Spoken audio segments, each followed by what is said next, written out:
우리가 오늘부터 산상수훈에 나오는 팔복의 말씀을 함께 살펴보고자 합니다. 우리가 그동안 계속 무슨 말씀 봤죠? 성령의 열매. 벌써 잊어버리셨나? 성령의 열매 우리가 말씀 보았는데요. 오늘부터는 산상수훈 말씀을 보려고 합니다. 그래서 가장 먼저 나오는 이 팔복의 말씀을 보는데요.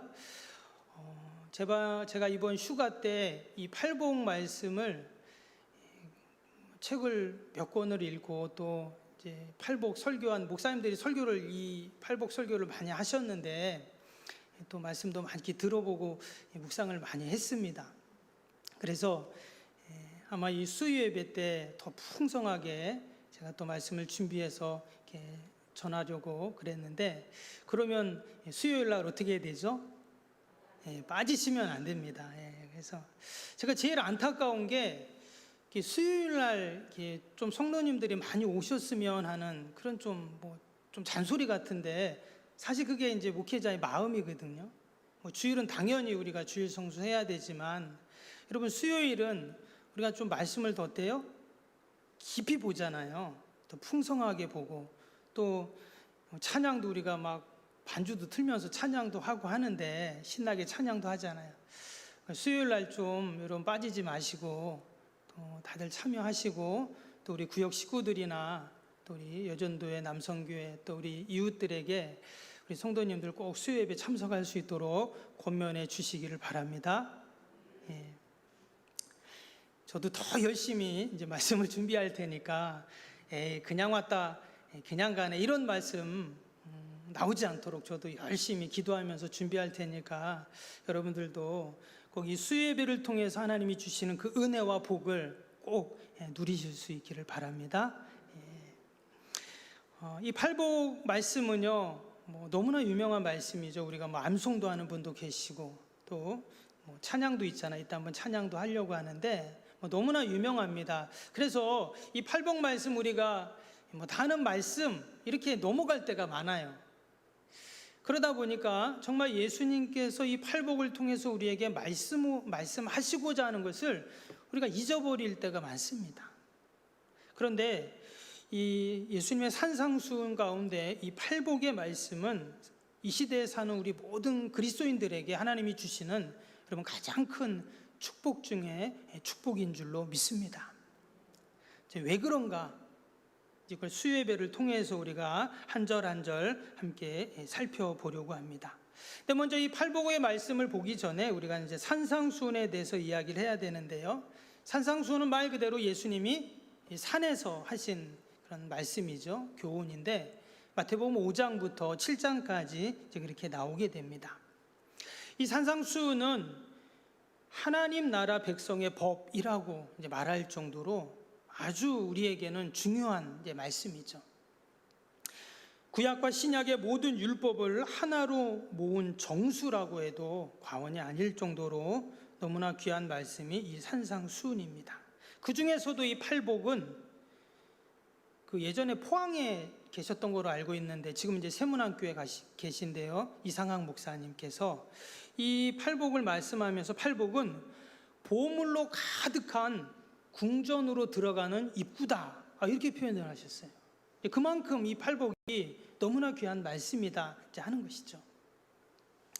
그래서 이 팔복은 산상수훈의 시작이면서 핵심적인 내용이 바로 이 팔복입니다.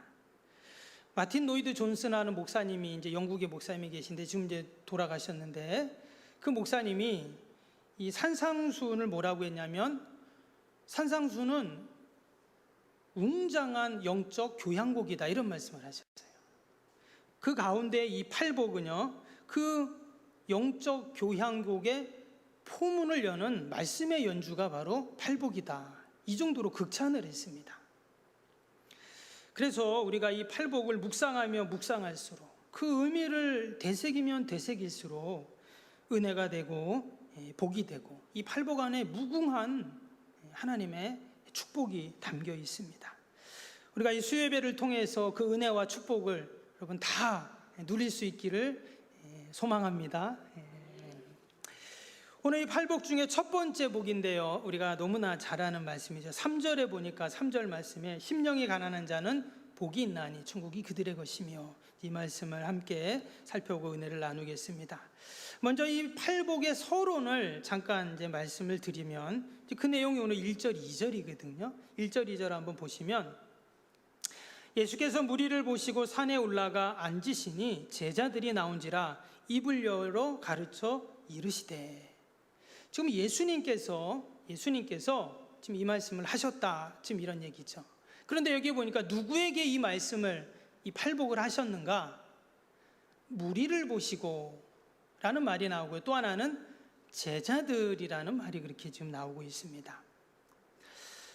4장 마지막 절에 보면은요, 바로 앞에 4장을 한번 보시면 4장 23절부터죠. 한번 23절부터 보시면, 예수께서 온 갈릴리에 두루 다니사 그들이 회당에서 가르치시며 천국 복음을 전파하시며 백성 중에 모든 병과 모든 약한 것을 고치시니 그의 소문이 온 수리아에 퍼진지라. 사람들이 모든 앓는 자 곧 각종 병에 걸려서 고통당하는 자, 귀신 들린 자, 간질하는 자, 중풍병자들을 데려오니 그들을 고치시더라. 갈릴리와 데가볼리와 예루살렘과 유다와 요단강 건너편에서 수많은 무리가 따르니라. 이렇게 4장이 끝나고 이제 5장이 지금 시작이 된 겁니다. 여기 보니까 지금 갈릴리, 데가볼리, 예루살렘, 유다, 요단강 건너편, 거기서 수많은 무리가 지금 예수님께 왔어요. 그러니까 지금 어마어마한 무리가 지금 예수님께 왔습니다. 그러니까 지금 이 예수님은 이 팔복을 누구에게 하신 말씀이에요? 이 수많은 무리들에게 하신 말씀입니다. 근데 오늘 1절을 다시 한번 보면 1절에는 뭐라 그랬냐면, 예수께서 무리를 보시고 산에 올라가 앉으시니 제자들이 나왔다, 이렇게 말합니다. 그래서 어떤 분들은 이 말씀을 해석할 때, 지금 예수님이 산에 올라갔는데 원래는 수많은 무리들이 있었지만 이 산에 올라가려면 힘들잖아요. 산까지 안 올라오고 제자들만 예수님께 나왔다. 그래서 이 팔복은 제자들에게 하신 말씀이다.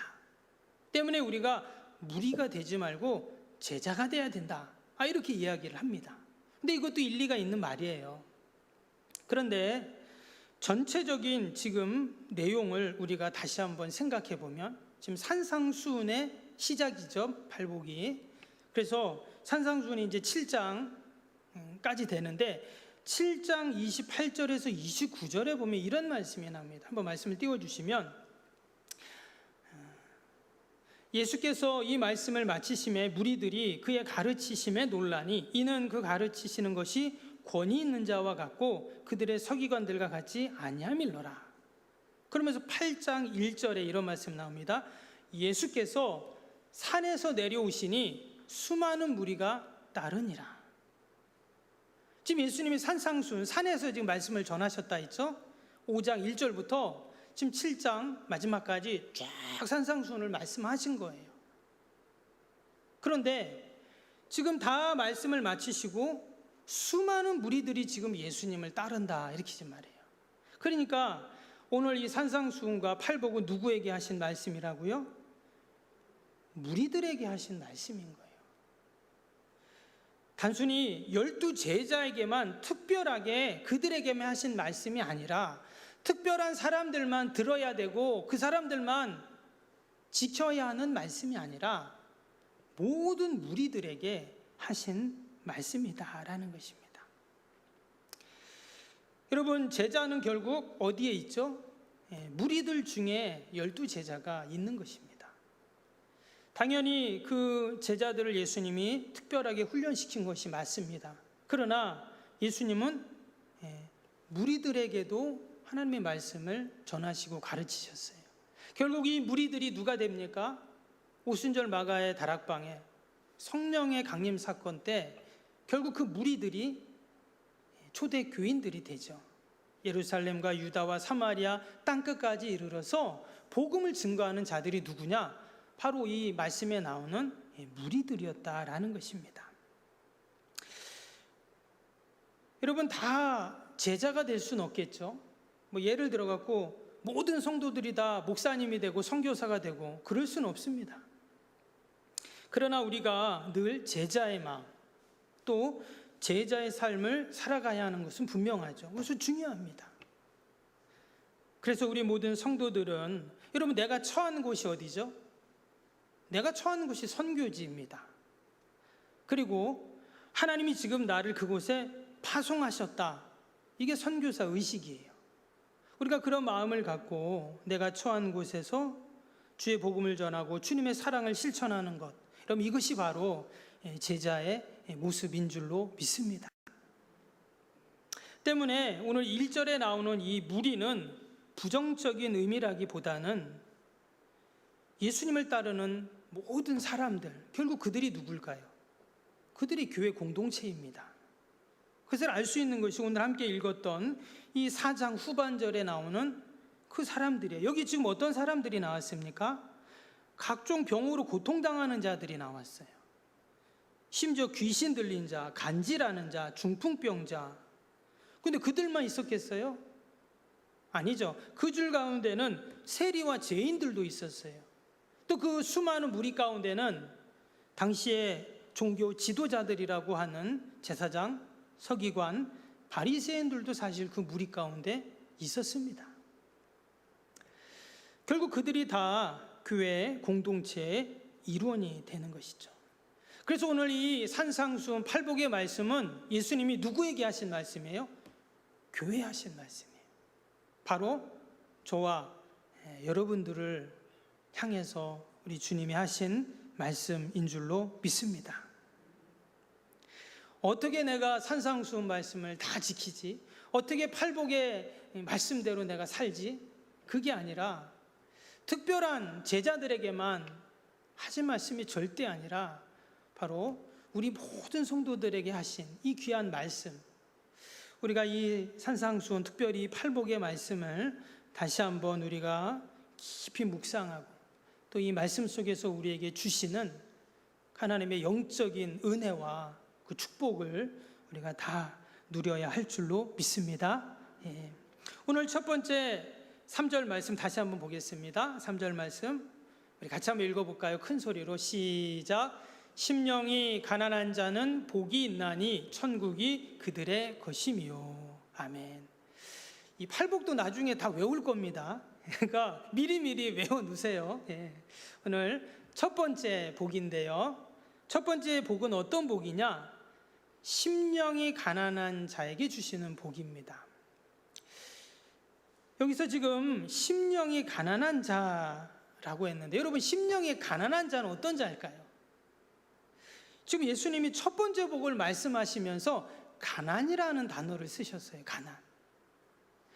여러분, 사실 우리는 가난이라는 말 별로 안 좋아하죠.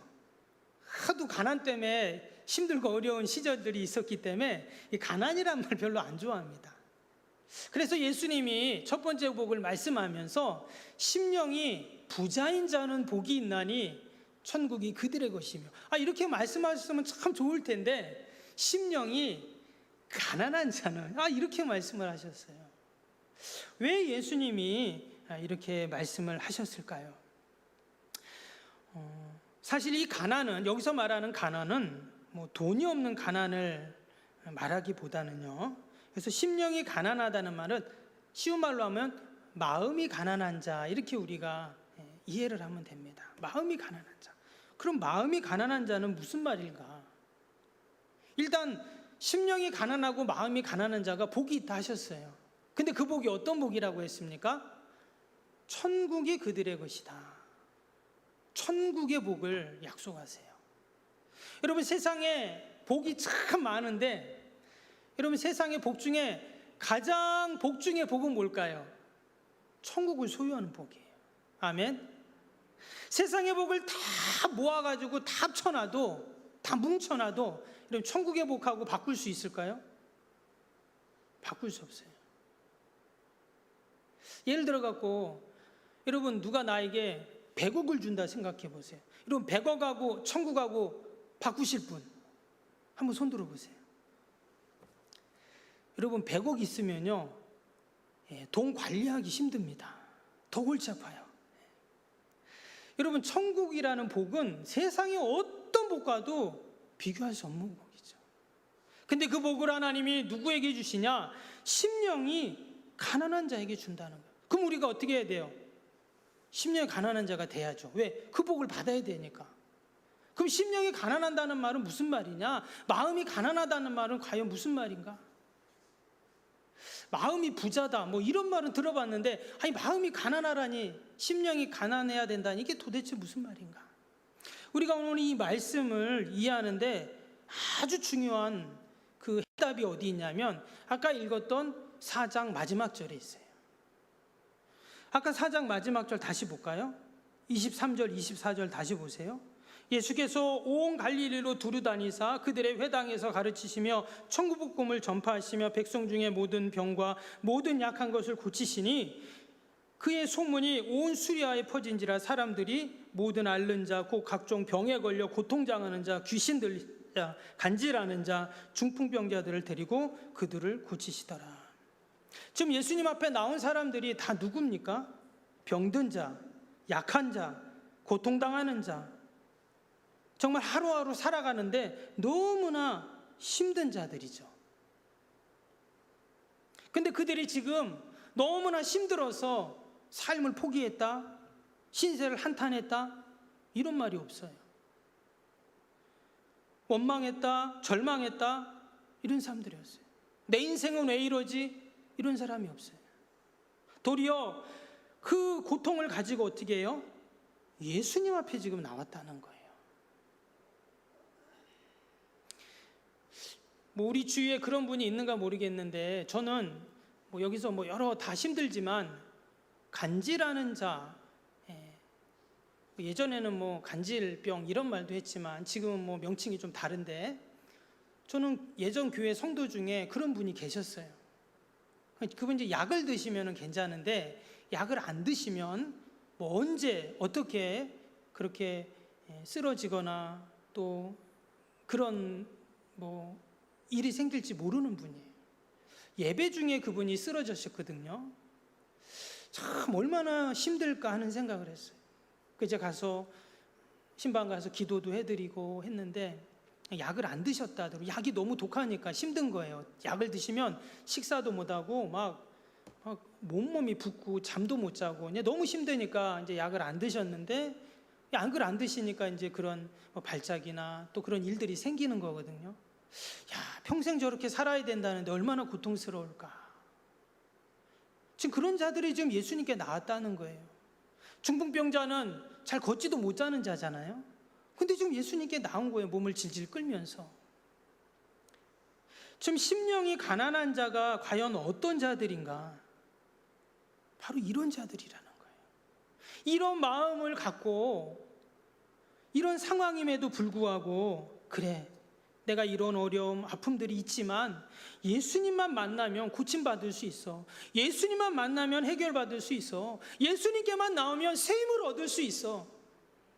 지금 이 자녀의 문제, 예수님께만 나오면 해결해 주실 거야. 지금 이 질병의 문제, 예수님께만 나오면 고쳐주실 거야. 물질의 문제, 예수님께만 나오면 열어주실 거야. 부어주실 거야. 아멘. 여러분, 우리에게도 다 이러한 아픔이 있고 이러한 소망들이 있잖아요. 지금 그런 자들이 예수님께 나왔는데, 바로 그러한 자들이 심령이 가난한 자들이라는 거예요. 마음에 어떤 병이 들거나 문제가 있다는 말이 아니라, 내가 그런 간절한 마음을 갖고 이 채워도 채워지지 않는 이 인생의 문제 앞에 예수님께 나오면 다 채워진다는 마음을 갖고 그렇게 주님께 나온 자들, 이런 자들이 바로 심령이 가난한 자들이다라는 것입니다. 세상 거 다 해보다가 실패하니까 예수님께 나온 자가 심령이 가난한 자가 아니에요. 세상 거 다 내려놓고 나는 영적인 것만 추구하겠다, 그게 심령이 가난한 자가 아니라는 거예요. 지금 삶의 자리에서 내가 최선을 다하지만 여전히 힘든 거예요. 인생의 문제들로 주저앉고 포기하고 할 수밖에 없는 상황임에도 불구하고 지금 예수님께 나와서 긍휼히 여겨달라고, 불쌍히 여겨달라고 그 주님의 마음을 바라보면서 은혜와 자비를 구하는 마음, 이게 바로 심령이 가난한 자의 모습이다 하는 거예요. 예수님이 이런 자들을 향해서 뭐라고 하십니까? 복이 있다, 이렇게 말씀했어요. 네가 복이 있다. 그리고는 네가 바로 천국을 가진 자다. 여러분, 지금 예수님께 나온 이 수많은 무리들, 그 예수님의 말씀을 들었을 때 어땠을까요? 신이 나죠. 아무 힘이 없어가지고 진짜 기진맥진해가지고 맥이 딱 빠져가지고 뭐 아무것도 할 수 없는데, 예수님이 네가 바로 복 있는 자야, 네가 바로 천국을 소유한 자야, 이렇게 지금 말씀해 주시니까 막 힘이 나는 거죠. 여러분, 이 밤에도 주님 전에 나온 저와 여러분들에게 우리 성령님께서 오셔서 그렇게 말씀해 주시는 줄로 믿습니다. 일단 내가 나한테 한번 말해볼까요? 한번 이렇게 내가 나를 향해서 한번 이렇게 말씀하세요. 그래, 나는 복 있는 자야. 한번 해보세요. 좀 해보세요. 해라고 하면 좀 해보세요. 그래, 네가 복 있는 자야. 그래, 너는 천국을 소유했어. 성령님이 지금 우리에게 그렇게 지금 말씀하고 계십니다. 지금 마태복음 4장 마지막 절에 나오는 저 수많은 무리들은 다른 사람이 아니라 바로 나입니다.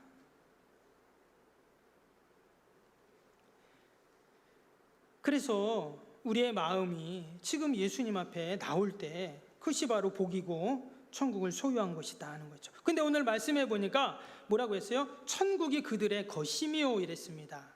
이 원어를 보면 이게 완료형으로 되어 있어요. 사실 우리말에는 완료형이라는 게 없잖아요. 현재, 뭐 과거, 미래만 있지. 근데 영어를 보면 완료형이라는 게 있어요.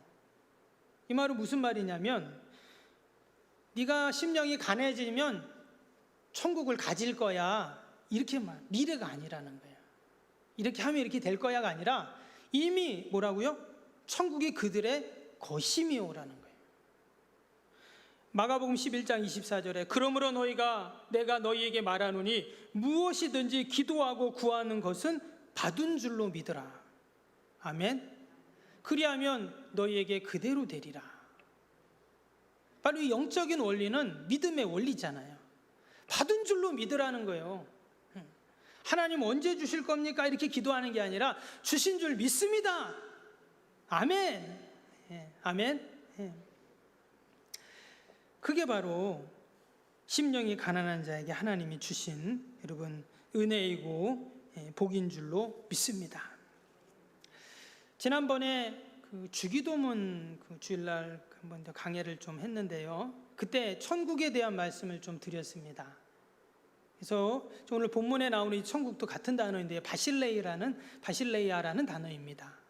우리가 천국 가면 우리가 죽어서 가는 궁극적인 하나님의 나라 천국을 우리가 먼저 생각을 하는데, 사실 우리 복음서를 읽어보고 예수님이 말씀하신 천국은 그런 궁극적인 구원도 있지만, 천국도 있지만 어때요? 바실레이아, 그 천국은 하나님의 통치가 미치는 영역을 천국이라고 했죠.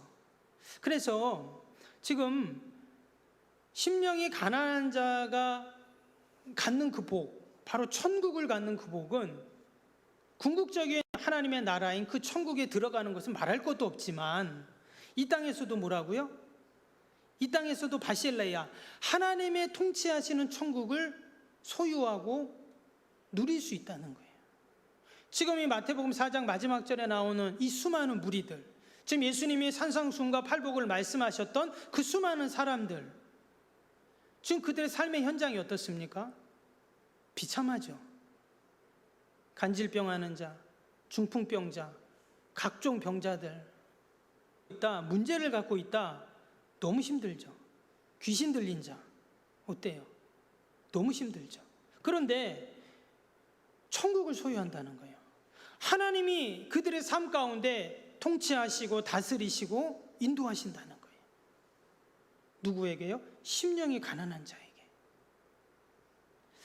이건 너무나 놀라운 신비이고 놀라운 영적인 말씀이죠. 분명 심령이 가난한 자에게 주시는 하나님의 이러한 특별한 선물이고 여러분 은혜인 줄로 믿습니다. 그래서 우리 성도들은 늘 심령이 가난한 자가 되어야 돼요. 심령이 가난한 자. 늘 하나님 앞에서 은혜를 구하는 자. 늘 하나님 앞에서는 내가 죄인일 수밖에 없고 늘 하나님 앞에서는 내가 하나님의 긍휼과 은혜를 받아야만 하는, 종종 어떤 분들은 하나님 앞에서도 너무나 의롭고 당당하고 하나님 앞에도 너무나 떳떳한 분도 계세요. 사실 우리가 하나님의 자녀인데 자녀가 부모 앞에서 떳떳한 게 맞죠. 그러나 또 다른 한편으로는 어때요? 우리는 여전히 하나님 앞에서 죄인일 수밖에 없어요. 의인은 없나니 하나도 없다 했잖아요. 때문에 우리가 늘 하나님께 은혜를 구하고 자비를 구하고 긍휼을 구하고 심령이 가난해지고, 여러분 그럴 때 우리가 날마다 천국을 소유하는 은혜와 복이 분명히 있을 줄로 믿습니다. 우리가 그러한 소망과 믿음을 갖고 늘 하나님 앞에 영광을 돌리는 저와 여러분이 될 수 있기를 바랍니다.